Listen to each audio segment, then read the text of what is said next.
entonces aquí con nosotros el profesor Keiter, que es de costos de economía, todos lo conocen. El profesor, discúlpeme. Simón Ascanio. Simón Ascanio, que es de la UCB, ¿cierto? No, de la UNESCA. De la UNESCA. Y el profesor Marita, ninguno de ustedes lo conocen. Es un enorme placer la iniciativa que yo busqué, hacer este podcast sobre costos para tener la participación de ustedes. Creo que es el inicio de otros más que esperamos que se lleven a cabo no solamente en la parte de costos, sino también de contaduría. Agradeciendo la disposición de ellos, su presencia y por supuesto la de ustedes. Démosle un enorme abrazo para...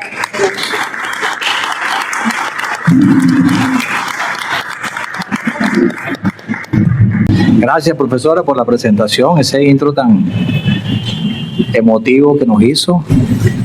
En efecto, nosotros en una oportunidad, invitados por nuestro amigo profesor Keiter Key, que se dedicó a hacer una investigación de muchos años en el tema de costos, decidió incorporarme a mí y a estos compañeros para crear un blogger que hablara sobre el tema de los costos, ¿no? Y debido a la magnitud de la trascendencia que ha tenido el blogger, decidimos dar el siguiente paso, que fue crear un podcast sobre el tema de costos e invitar en este momento a una aula abierta. Este es un podcast atípico, porque generalmente los podcasts son los participantes, los que llevan la voz cantante, pero no hay presencia de invitados, así como ahora que estamos como en un aula, en una clase como tal. Yo me siento que estoy dando clase, que voy a dar una clase, ¿no? Yo trabajo como profesor en el área de contaduría. Mi nombre es Simón Ascanio. Tengo muchísimos años trabajando como docente, ya 20 años. Y bueno, he hecho estudios de cuarto nivel, especialización y maestría en el área de administración y gerencia. Y bueno, para mí es un placer y me siento orgulloso de estar aquí y poder compartir mi conocimiento con todos ustedes, los presentes físicamente y los que nos ven a través del medio. A mi derecha tengo al profesor Keiter Key, experto en el tema de costos, con muchos años de investigación en el tema. Keiter, me quito el sombrero delante de ti. Tengo una admiración profunda por el profesor, que es mi compañero y además amigo, y por ese trabajo acucioso que ha hecho con respecto al tema de los costos como sistema. Tengo a mi izquierda, el profesor Luis Marín, que tiene también un trabajo importante en esa área y está incorporado en esta actividad. Y luego tengo ya nuestro profesor amigo, que también ha venido trabajando con nosotros. Bueno, sin más, para no hacer largo esta presentación, le doy la voz cantante a Key para que él haga su disertación acerca de su trayectoria profesional y bueno, y el resto de los compañeros. Bueno, como presentó Simón, mi nombre es Keiter Key, soy especialista en administración de costos, economista, docente, investigador con más de 20 años de experiencia en el área de costos. Para mí es un honor estar aquí presente con mis compañeros que siempre me han apoyado en esta disciplina y que hoy queremos transmitirle a través de este medio información de interés para el colectivo. Hola, ¿cómo estás? Buenas tardes para todos. Mi nombre es Ingerson Freites, soy economista. Hola. Con cierta experiencia en costo. Fui intendente nacional de costos y precios de la Superintendencia Nacional para los Derechos Socioeconómicos, mal llamada Superintendencia de Precios, ¿no? Hay una ley en defensa de los derechos socioeconómicos muy profunda, con términos técnicos, contables, administrativos y económicos. Keiter me acompañó como asesor en esa oportunidad. Tengo experiencia gerencial en el área de costo. Hace poco duré 5 años en una aerolínea como gerente de gastos operacionales y costos operativos. Y me he dado cuenta, a pesar de que nosotros los economistas, por lo menos los de la central, tenemos esa debilidad, nuestro pensum no tiene muchas materias contables. Ha sido una lucha en los últimos años tratar de incorporar esa área del conocimiento al tema económico. Es fundamental. Un tema de discusión muy amplio, pero muy pertinente, ¿no? 25, 30 años de experiencia en áreas administrativas y económicas y contables. Fui profesor, como dijo nuestra decana Reina, fui profesor aquí de varias materias. Actualmente soy profesor titular de política económica en la Universidad Central, en la Escuela de Economía. Tocamos el área de política económica, se toca el área de microeconomía. Eso permite al estudiante o a esa área del conocimiento desarrollar todo el tema de la importancia de las empresas, el impacto que tienen las empresas en el desarrollo de los países, incluyendo el tema de los costos, ¿no? Muy importante. No voy a continuar porque entiendo que es la presentación, luego vamos a conversar bien y profundizar sobre el tema, ¿no? Ok, gracias.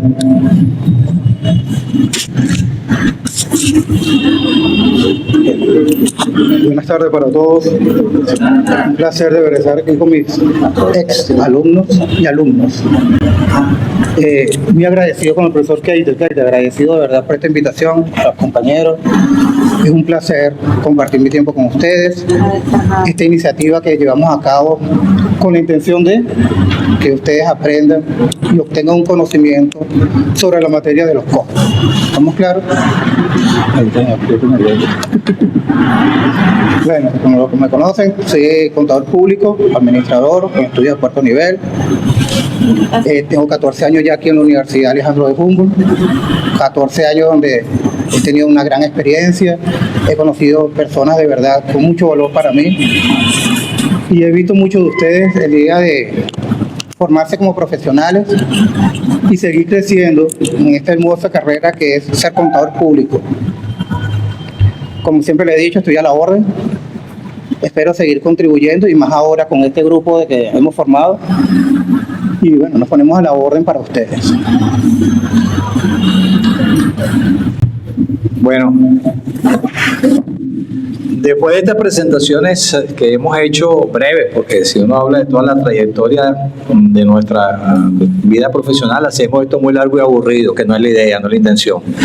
Nuestra intención no es aburrirlos esta tarde, pues, sino introducirlos en este mundo maravilloso que es la administración, la contaduría y más específicamente en el tema de los costos, en un mundo donde el emprendimiento, el desarrollo empresarial y la gerencia necesita esa herramienta que es el costo como sistema, visto como sistema, para poder evaluar todas las variables, todas las aristas que tienen que ver y que impactan directamente sobre el desarrollo, crecimiento y fortalecimiento de la actividad comercial, que a la larga es lo que los costos ayudan.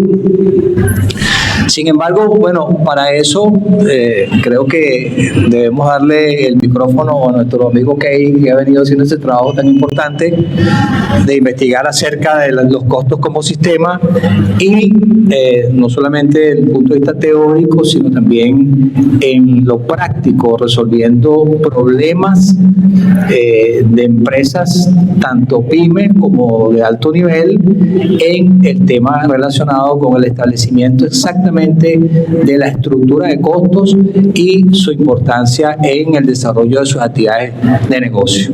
Entonces, bueno, le cedo el micrófono aquí a mi colega para que...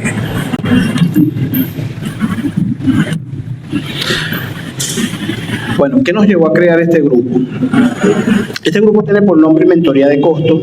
Nosotros creamos este podcast con el objetivo de poder contribuir a futuros profesionales, a profesionales que están en ejercicio, y también para explicar un poco de una materia o de una teoría que es bastante compleja de asimilarla a primera vista y que por ende amerita a alguien que le pueda brindar esa guiatura. Hemos observado que en el ejercicio profesional hemos visto malas prácticas. Inclusive en las redes sociales, el 100% del contenido referido a costo, puedo decir que el 70% es material inútil, porque prácticamente lo que está detrás de ese contenido son malas prácticas. Y para que ustedes más o menos puedan aterrizar lo que en este momento estoy comentando, voy a dar un ejemplo. Cuando uno requiere determinar el costo de un producto, la mayoría te va a recomendar es que haga una estructura de costo. Y eso es lo que vivimos en el día a día. Si tengo problemas en cuanto a que no conozco cuál es mi costo asociado a un bien o un servicio, quien me va a resolver eso es una estructura de costo. ¿Qué pensarían ustedes si yo les digo que la estructura de costo no es el medio a través de la cual determinamos el costo de los servicios o bienes? Pero observamos que en las escuelas de formación, inclusive en las universidades o institutos reconocidos y federaciones, promulgan y explican lo que es la estructura de costo. Cuando uno profundiza sobre la teoría, lo que menos se habla es de estructura de costo. Lo que menos se habla es de estructura de costo. Porque al final de cuentas, la estructura de costo es simplemente una herramienta para análisis financiero, no para determinar el costo de los productos. ¿Y qué quiero decir con esto? Que lo que nosotros en principio teníamos en mente que era algo que nos iba a permitir determinar el costo, realmente no es así. Ese desconocimiento ha generado que emprendimientos, empresas realicen malas prácticas, dado que detrás de ellos no hay una metodología. Algunos dirán, bueno, pero es que el asunto solicita estructura de costo. ¿Y dónde está definido? ¿En qué marco normativo? El asunto no lo define. Y el asunto lo exige como un medio para poder ellos tener una idea del peso que tienen los elementos del costo. Ahora bien, asimismo como hemos visto eso en las redes sociales, lo hemos visto en cursos que lo propagan por las redes sociales, también hemos visto algunas personalidades, que no voy a decir nombre, plantean, por ejemplo, que la publicidad, la comercialización forman parte del costo. Asimismo, el diferencial cambiario. He visto empresas que en la determinación de su costo agregan el diferencial cambiario, el tema de impuestos. Y eso al verlo en la práctica, eso se traduce en que vas a tener unos valores que no son certeros, que no son reales. Y si vas a tomar decisiones con base a ellos, eso te va a dar como origen una mala decisión. Y ojo, no solamente se ven profesionales, también se ve desde la academia. ¿Cuántos cursos no vemos por ahí que dicen curso de estructura de costo? Lo vemos a diario. En el caso venezolano, de hecho nos hemos quedado cortos, porque en otros países ya se habla de auditoría de costo. Aquí nosotros todavía no hemos desarrollado esa área. Falta mucho por investigar. Continuando un poco con lo que habla el amigo Keita, ¿no? Es cierto, si ustedes por lo menos se llegan y buscan cualquier tipo de curso, charla, siempre va a ser el mismo tema, que es costo, que es gasto, que son costos directos, costos indirectos, variables, fijos, pero no llegan más allá, no salen de lo rutinario. ¿Es así o no, Keita? El propósito de nosotros es poder llegar un poco más allá de lo que son estos cursos que vemos de manera muy recurrente, ¿okay? En YouTube, o cursos de repente que ustedes puedan contratar, o cualquier otro tipo de enseñanza que ustedes tengan a la mano. Ese es el propósito de nosotros como iniciadores de lo que va a ser este proyecto. Gracias, profesor. Bueno, mire, le comentaba lo que decía el profesor Keiter y mi experiencia en la Superintendencia de Precios, que tiene muy mala fama, pero digamos que hay varios indicios sobre la debilidad de los costos empresariales en Venezuela. El principal problema no es algo subjetivo, pero lo manejamos la mayoría de los economistas, que Venezuela es un país petrolero. Y la renta petrolera influyó y ha influido en el pensamiento económico venezolano. Quizá muchos de ustedes, los jóvenes, no recuerdan un eslogan que se decía en los años 70 y en los años 80, está barato, dame dos, ¿verdad? Y que muchos venezolanos iban a hacer sus compras a Miami. Eso es producto de la renta petrolera. La renta es tan descomunal, que a veces no se entiende, pero quiero ilustrarlo rápidamente. Hay algo que se llama el petrodólar. ¿Qué pasa o qué ha pasado en Venezuela desde que producimos petróleo? Bueno, que nuestra moneda está sobrevalorada. Es decir, el tipo de cambio no es un tipo de cambio de equilibrio, sino que el tipo de cambio siempre está subvaluado.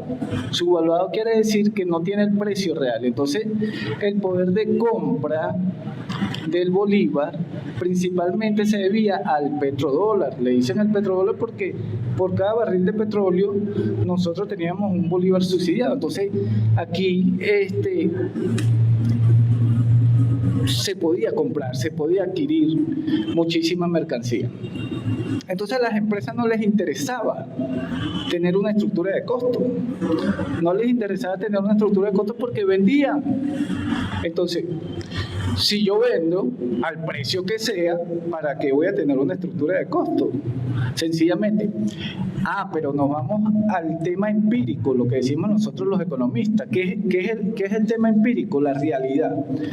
Cuando nosotros estuvimos en la superintendencia, bueno, resulta que fuimos a muchísimos establecimientos, reconocidos y no reconocidos, grandes cadenas, y les voy a poner un ejemplo rapidito. Fui a una cadena de farmacia y había una lata de leche. Mira, ¿cuánto te cuesta? ¿Cuál es el costo de adquisición de esa lata de leche? 10 bolívares. 10 bolívares. ¿Y en cuánto las vende? Bueno, yo la vendo en 14,5. Y tú tienes una estructura de costo que te diga cuáles son tus costos fijos, tus costos variables, cuáles son tus costos administrativos. No, me guío por lo que dice la ley, 42,5%, porque no es el 30%. Este es el único país donde hay una ley que te permite tener un 30% de margen de ganancia y más un 12,5% de gastos no reconocidos, es decir, 42,5% de margen de ganancia. En la próxima ronda le voy a explicar ahora cómo incide eso cuando tú lo multiplicas por la producción o la cantidad de inventario.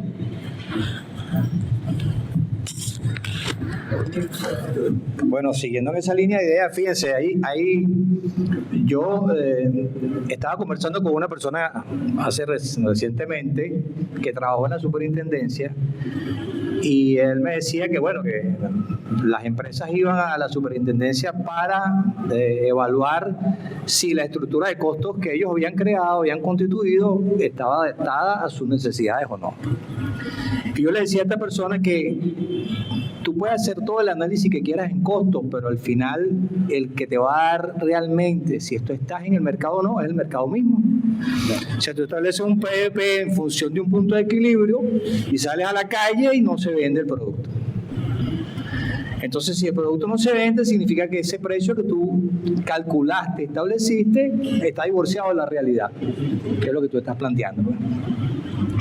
Ir a la realidad implica a veces que tú debes incluso hacer lo que dijeron los japoneses en una oportunidad, hacer dumping. Para poder mantenerte en el mercado, dumping significa vender con el precio de costo. el precio de elaboración del bien, pues, la suma de todos las energías que tú incorporas para elaborar ese bien. Cuando digo energía me refiero a las energías financieras, o sea, a todas las inversiones que tú haces para producir ese bien, todos esos recursos. Bueno, y al final de cuentas el mercado te va a decir si puedes permanecer o no en el mercado. ¿Por qué salen tantas empresas del mercado? Son muchas más las que salen que las que se incorporan y permanecen, ¿saben? Los emprendimientos, como se llama ahora, bueno, son numerosos. La gente tiene una idea, digamos, romántica de lo que es una empresa. Yo monto una empresa, vendo cualquier cosa y voy a hacer dinero. No es tan fácil. Permanecer en el mercado y lograr posicionarse dentro del mercado es un proceso no solamente que demanda una gran energía por parte del emprendedor, sino que requiere también conocimiento técnico. Es un conocimiento técnico que hay que adquirir, y si no hay que buscar los asesores, la gente que conoce del tema, que generalmente son contadores y administradores, pero también hay economistas, para no dejar aquella afuera. Para no dejar a mis amigos economistas afuera. Y eso es importante para poder establecer la permanencia en el mercado. ¿Qué es lo que tú quieres como empresa? Permanecer. Estuve viendo una vez una película que trataba sobre una empresa en Estados Unidos donde la empresa decidió no crecer. Mientras todo el mundo crecía y la norma era crecer, esta empresa decidió no crecer. Y le preguntan a los accionistas que por qué. Un periodista hace una entrevista a la asamblea de accionistas y les pregunta. Bueno, los accionistas le contestaron que no era importante crecer, que lo importante era permanecer, porque crecer involucraba un proceso de inversión de capital, es decir, que tú los ahorros que obtienes durante el proceso económico tenías que reinvertirlos para poder crecer. Y entonces los accionistas decían, no, preferimos hacer una mayor distribución accionaria y que nuestros accionistas tengan mayor retribución de sus ingresos, de su inversión. Eso los mantiene contentos, mantiene contentas a sus familias, y nosotros como empresa nos mantenemos en un mercado cautivo. Sí, bueno. Ok. Nos mantenemos en un mercado cautivo, decía el empresario, que ya conocemos, es un mercado que está identificado con nosotros, hay una lealtad hacia nosotros y nosotros tenemos una lealtad con esos consumidores. ¿Qué pasa cuando se crece? Cuando se crece hay una tendencia a la pérdida de la calidad. Entonces el empresario decía, lo importante es mantener la calidad y mantener ese mercado que nos ha acompañado durante tantos años, que son nuestros aliados. No son nuestros clientes, decía él, son nuestros aliados, son nuestros amigos, porque son los que nos permiten permanecer. Entonces, en este mundo en que estamos ahora, como decía el compañero, en un país con renta petrolera como nuestra Venezuela, nuestra amada República Bolivariana de Venezuela, que es como se conoce ahora en el mundo, bueno, necesariamente tenemos que empezar a ver que la economía necesita ser diversificada. Una economía no puede ser basada únicamente en un solo sector de producción, que en este caso los productos que vienen de la minería. O sea, la economía no puede estar montada únicamente sobre la minería. Necesitamos generar una economía que produzca bienes y servicios. Que de repente la comparación, no sé si les gustará o no, pero los chinos han hecho eso. Han creado una economía diversificada y han lanzado al mercado una cantidad de productos basados sobre todo en desarrollo tecnológico, y bueno, no es tan fácil hacerlo. Nosotros como país, antes decían país en vía de desarrollo, no me gusta el término, me gusta más en vía de crecimiento. Y creo que un país en vía de crecimiento necesita de ustedes que son la gente joven que está ganada a esa idea de crear cosas novedosas y de potenciar la economía de este país. Bien, para culminar por mi parte, solamente puedo decir una cosa. Siempre se lo he dicho a mis estudiantes, ustedes son el cambio. Nosotros podemos tener la mejor intención, pero sin ustedes de verdad que no vamos a hacer nada. Necesitamos que se motiven, que participen, que se integren a este equipo. Entonces, ¿puedo contar con ustedes? Siempre se lo he dicho, recuerdan, ¿no, muchachos? Y sobre todo en ética. Ustedes son el cambio y son el futuro. Estamos hoy nosotros, mañana van a estar ustedes.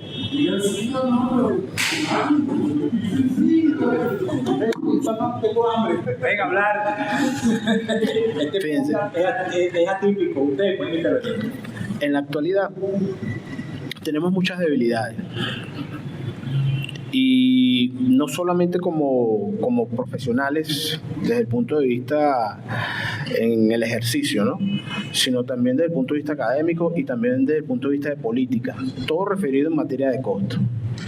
He notado con preocupación, por ejemplo, que son contadas las universidades que dentro de su pensum, así sea obligatoria o lectiva, tengan una materia referida al tema de costo de importación. Y como todos aquí sabemos, aquí hay muchos bienes que se importan. Entonces, en ese proceso de formación necesitamos una materia o una unidad curricular referida a costo de importación. Hay otra debilidad también en algunas actividades especializadas, como costo agrícola, costo semoviente. Y entonces, ¿qué nos lleva a todo esto? A que debemos formarnos y debemos buscar los mejores contenidos en esos pensos. Pero también tenemos que buscar de profesionales que dominen la materia. Ustedes no se imaginan la cantidad de personas que hay con el título de especialista en costos y son pocos los que realmente saben. Nosotros lo vemos a diario, en el ejercicio, en la práctica. Cuando usted ve a un profesional que habla de estructura, ya uno lo califica, no sabe. En ninguna bibliografía lo van a conseguir. Como un método para determinar el costo, no. Y aunado a eso, dentro de las políticas que se han implementado en Venezuela en materia de costo, en el venezolano se ha arraigado mucho esa palabra estructura de costo porque es de data vieja. Eso no lo inventó la SUNDE. Eso como política nace en el año 83 con Jaime Lucinchi cuando se creó un departamento que en el Ministerio de Fomento que tenía el objetivo de pedirle la estructura de costos a las grandes empresas. Y de ese momento para acá se ha quedado ese nombre o esa categoría en el tiempo. Si nosotros lo comparamos con el caso, por ejemplo, de un país cercano como Colombia, Colombia no utiliza esta terminología, para nada. De hecho, si buscan en la ley 100 del año 94, ellos le exigían a las empresas que tenían que tener sistemas de costo. Y no estamos hablando de un aplicativo, de un software, no. Estamos hablando de una metodología que es la que realmente se debe utilizar y emplear para la determinación de costos. Entonces, cuando empezamos a comparar, bueno, si en el caso venezolano lo hablamos en el año 83 y en este país vecino lo empezaron a tocar en el año 94, ¿qué nos pasó? A nivel internacional, algunos países ya han adoptado ya esto como de manera obligatoria en su país. Inclusive el ejercicio profesional en materia de costo está regulado. Y aquí cualquier persona puede realizar cualquier estimación y no tener ningún tipo de sanción disciplinaria. Puedes quebrar una empresa y, bueno, chévere, yo brindé la asesoría o trabajé ahí y, bueno, los costos se determinaron de manera incorrecta y llevó al fracaso a la empresa. ¿Y cómo queda entonces esa persona? O ese responsable. Entonces, el llamado es a que participen en nuestro podcast, que de aquí en adelante nosotros vamos a hablar contenidos que son interesantes, que seguro le va a llamar mucho la atención porque lo vamos a hablar por sectores y vamos a dar pequeños tips que están asociados a la medición. Fíjense, rapidito porque ya se va a acabar esto. Hay algo que no sé si los profesores lo saben. Nosotros, hace poco lo pude conocer por primera vez en la materia que doy, política económica. Bueno, resulta que los países desarrollados tienen, a través de una nueva escuela del pensamiento económico, que es la de Ronald Coase, se habla de los costos transaccionales, que eso nosotros no lo habíamos manejado.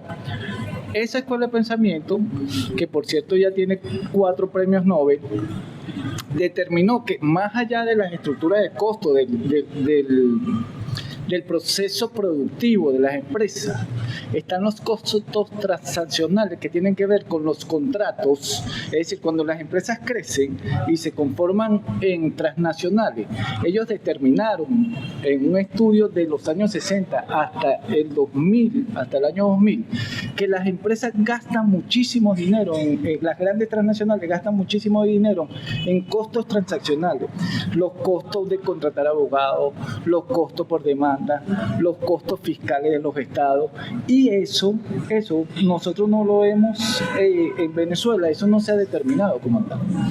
Para complementar lo que decía Key, bueno, en los gobiernos antes de nacer la SUNDE, en los gobiernos de los años 80, de los años 90, se fijaban costos agrícolas de acuerdo a la producción y salían por Gaceta Oficial y se fijaban precios. Bueno, el precio del kilo de la carne va a ser tanto. Luego en nuestros podcast vamos a ver cómo se fijan los precios sectoriales, cómo cada sector fija su precio. El precio de la carne del sector cárnico en Venezuela es cultural, no tiene nada que ver con técnica, es un tema cultural. Sencillamente, y cerramos con esto, sencillamente el ternero a puerta de corral vale $1. Pasa al matadero y lo multiplica por 2. Luego el matadero se lo da al distribuidor, lo multiplica por 2, y luego se lo da al carnicero y lo multiplica por 2. Así se saca el precio de la carne, y pregúntenlo si tienen algún carnicero conocido, pregúntenselo para que vean. Gracias. Bueno, esa metodología también se veía mucho en lo que es en el área gastronómica. De hecho, saber de la historia en materia de costo permite entender la actualidad.